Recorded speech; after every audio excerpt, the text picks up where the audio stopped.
Tonight, we are learning more about the woman charged with murder in the death of a Michigan State Police trooper. THOMASINA Jones was charged with second-degree murder today. Police say she drove drunk and crashed into the cruiser driven by Trooper Caleb STARR. For 3 weeks, he remained in critical care. His doctors fought to save his life, but he died Friday night from those injuries. News 8's Leon Hendricks is in studio tonight with new information about the suspect in this case. Yeah, Brian and Susan, good evening to both of you. The suspect is a 28-year-old woman from Utah, now facing a murder count, as police say her drunken driving claimed the life of a trooper in the line of duty.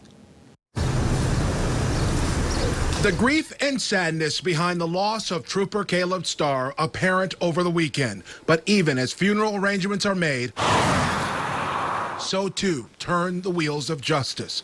THOMASINA Jones was identified today as the suspect who was in the car that crashed into Trooper STARR.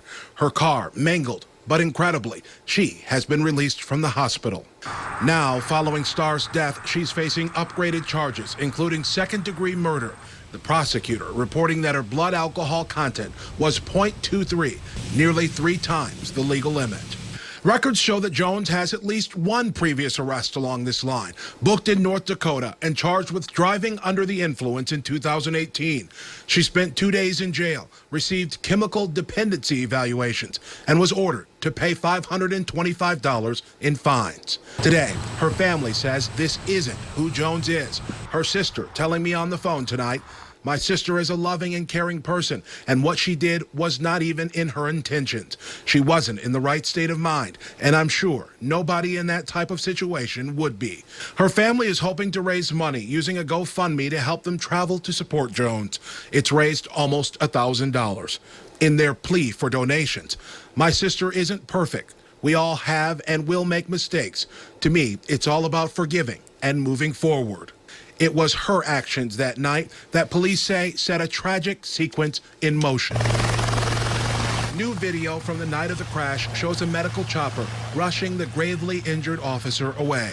A weeks-long effort to save him. And now, a community preparing to bury a husband, father, and trooper, killed in service to all of us at 33 years old. Jones is being held without bond tonight at the Ionia County Jail. Funeral arrangements for Trooper STARR are still being finalized. There is a GoFundMe page set up for his family. If you'd like to support it, we do have a link in our story at woodtv.com. Brian.